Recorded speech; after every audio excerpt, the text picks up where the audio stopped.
नमस्कार, स्वागत छ यहाँलाई नेप्से ट्रेडरमा। आज हाम्रो मार्केट चाहिँ बढेको छ।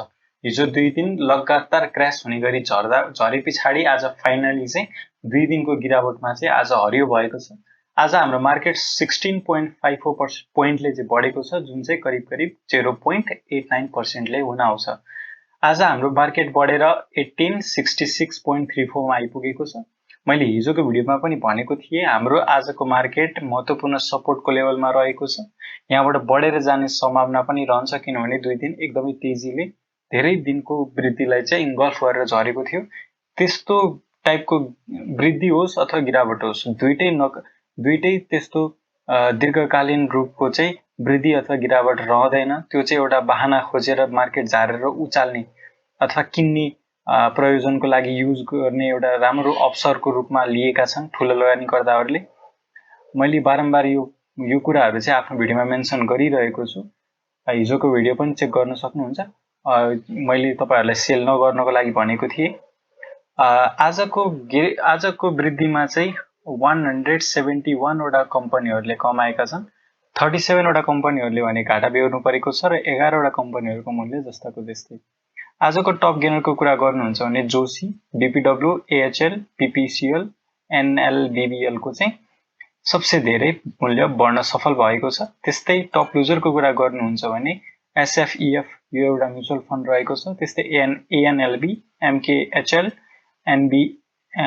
एनबीएफ2 र एसएलबीएसएल को चाहिँ एकदमै धेरै मूल्य आज झरेको छ। त्यस्तै टप टर्नओभरको कुरा गर्नुहुन्छ भने प्रभु बैंकको प्रमोटर शेयर, शिवम, एनआईसीए, एनएलआईसी र एएनएलबी यी कम्पनीहरुमा एकदमै ज्यादा टर्नओभर देखिएको छ। अर्थात लगानीकर्ताहरूले यी कम्पनीहरुमा एकदम ज्यादा इन्भेस्ट गरिरहेको हामी पाउन सक्छौं।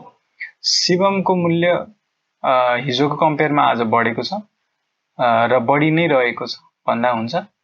त्यस्तै टप भोल्युमको आधारमा हेर्नुहुन्छ भने प्रभु बैंकको प्रमोटर शेयर, शिवम, निफ्रा, एसएचएल र प्रभु यी कम्पनीहरुमा एकदमै ज्यादा भोल्युम आएको छ। त्यस्तै टप ट्रान्ज्याक्सनको कुरा गर्नुहुन्छ भने एएनएलबी, शिवम, निफ्रा, एसएमजेसी र टेमोर यी कम्पनीहरुमा चाहिँ किनबेच एकदमै ज्यादा भएको छ। आजको वृद्धिको जुन योगदान छ कुनको सेक्टर अनुसार बैंकिङ इन्डेक्सको चाहिँ 0.58% को मात्रै योगदान रहेको छ। नेप्से भन्दा अलिकति कमै हो। नेप्से 0.8% ले बढेर जाँदाखेरि बैंकिङले 0.5 को साथ दिनु भनेको राम्रै हो, उत्कृष्ट चाहिँ होइन तर राम्रै हो। त्यस्तै डेभलपमेन्ट बैंक चाहिँ बढेर जानुपर्ने तर 0.55% ले मात्र बढेको छ। बैंकिङ इन्डेक्स भन्दा पनि कम रहेको छ। फाइनान्स हेर्नुहुन्छ भने 0.76 मात्र रहेको छ। यो पनि औसत नेप्से भन्दा मुनि नै रहेको छ, खासै बढ्न सकेको छैन आज फाइनान्स। होटल एन्ड टुरिज्म 1.49% ले बढेको छ। हिजो सबसे ज्यादा घट्नेमा होटल एन्ड टुरिज्म थियो भने आज निकै राम्रोसँग बढ्न सफल भएको छ। अहिलेसम्म हेर्दा सबसे धेरै बढेको छ नन लाइफ पछि। त्यस्तै हाइड्रो पावर 1.39% ले बढेको छ। इन्भेस्टमेन्ट 1.34% ले बढेको छ। लाइफ इन्स्योरेन्स 0.92% ले बढेको छ। म्यानुफ्याक्चरिङ एन्ड प्रोसेसिङ 1.17% ले बढेको छ। माइक्रो फाइनान्स 0.72% ले बढेको छ। म्युचुअल फन्ड 0.06% ले बढेको छ। नन लाइफ सबसे ज्यादा बढ्न सफल भएको छ आज 1.93% ले। त्यस्तै अदर इन्डेक्स 0.30% ले बढेको छ। ट्रेडिङ इन्डेक्स भने 0.44% ले बढेको छ।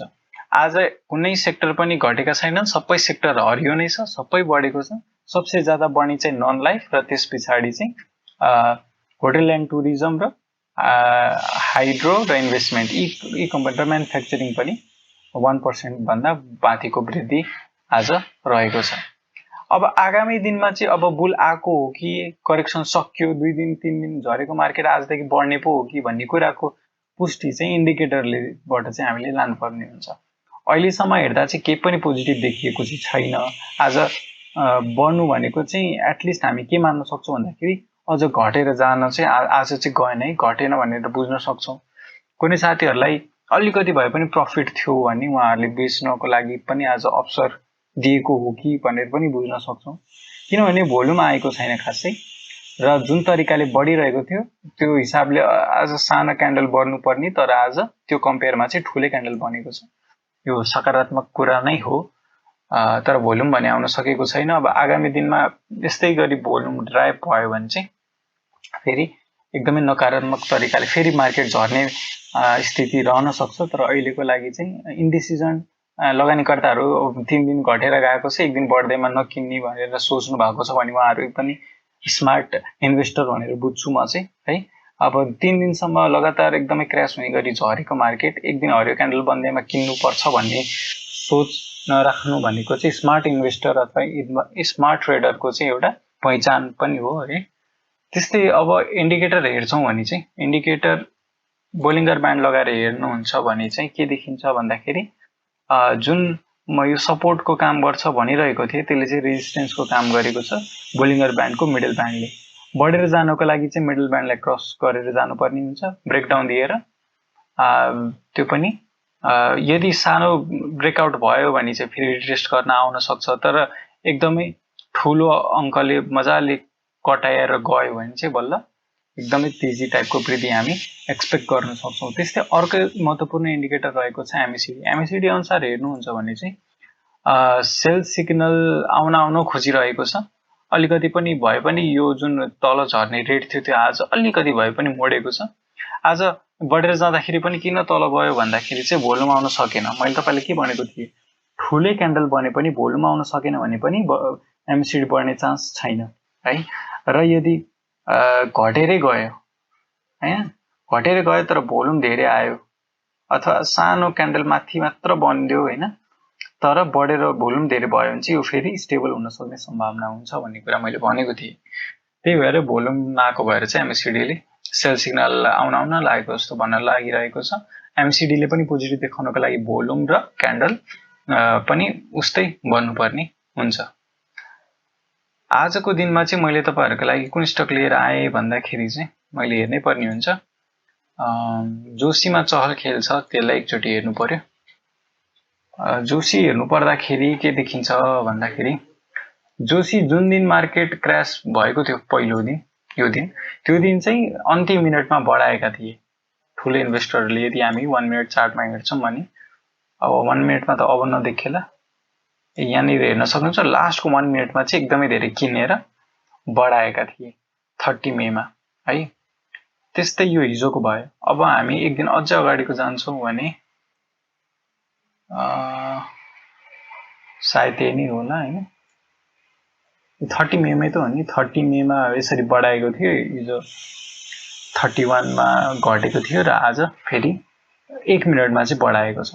भनेपछि यसमा जुन वृद्धि देख्दैछौँ त्यो चाहिँ एउटा राम्रो नेचुरल ग्रोथ चाहिँ होइन, त्यो चाहिँ ठुलो पैसा भएको लगानीकर्ताले लास्टको 1 मिनटमा चाहिँ किनेर बढाइरहेको छ। र आज कति पर्सेन्टले बढाउन सफल भयो भन्दा 1 मिनट अनुसार हेर्नुहुन्छ भने 7% ले बढेको छ। तुलना गर्नुहुन्छ भने चाहिँ घटेर गयो त्यसपछि बढायो नि त, त्यही भएर 7% को वृद्धि यिनीहरूले गेन गर्न सफल भए। तर यदि हामी 1 डे चार्टमा हेर्छौँ भने कतिको वृद्धि गर्न सक्यो भन्दाखेरि झन्डै 7% कै वृद्धि छ। 6.94% को चाहिँ आज वृद्धि गर्न सफल भएको छ र आज टप गेनरमा पनि आएको छ जोशी। तर यो इन्भेस्टरले यो चाहिँ छल गरेर भनौँ अथवा भ्रम सृजना गर्ने उद्देश्यले किनेको बढाएको भनेर हामी बुझ्न सक्छौँ। किनभने यो नेचुरल ग्रोथ हुँदै होइन। नेचुरल ग्रोथ भइदियो भए उनीहरूको चहल खेल गर्दैमा बढ्ने अथवा घट्ने चाहिँ हुँदैन थिए। यस्तोमा अलि टाढै बस्नु भन्छु म। तर घटेको बेला चाहिँ यो 250 तिर पनि आएकै हो, त्यति बेला किन्दाखेरि बेटर हुन्थ्यो होला। अहिले अब उनीहरूको सेल गर्ने टाइमतिर आइपुग्न लागिसक्यो छ, यतातिर नगएकै बेटर हुन्छ जस्तो मलाई लाग्छ है, पर्सनली भन्नुपर्दा। अर्को मैले भन्न चाहे तपाईहरुलाई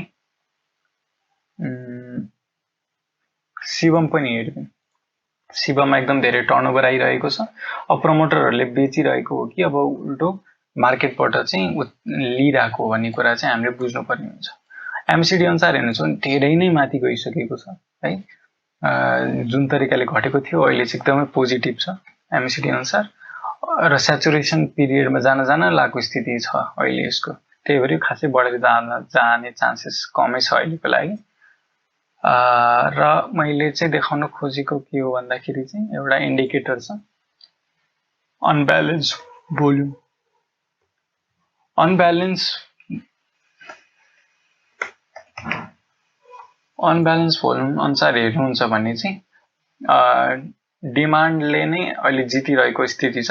अरु बेला चाहिँ हेर्नुहुन्छ भने चाहिँ सप्लाई आइरहेको थियो, अहिले फाइनली डिमान्डले बढाइरहेको छ। भनेको मतलब यत्रो टर्नओभर मार्केटमा हालेको कसले भन्दाखेरि प्रमोटरले।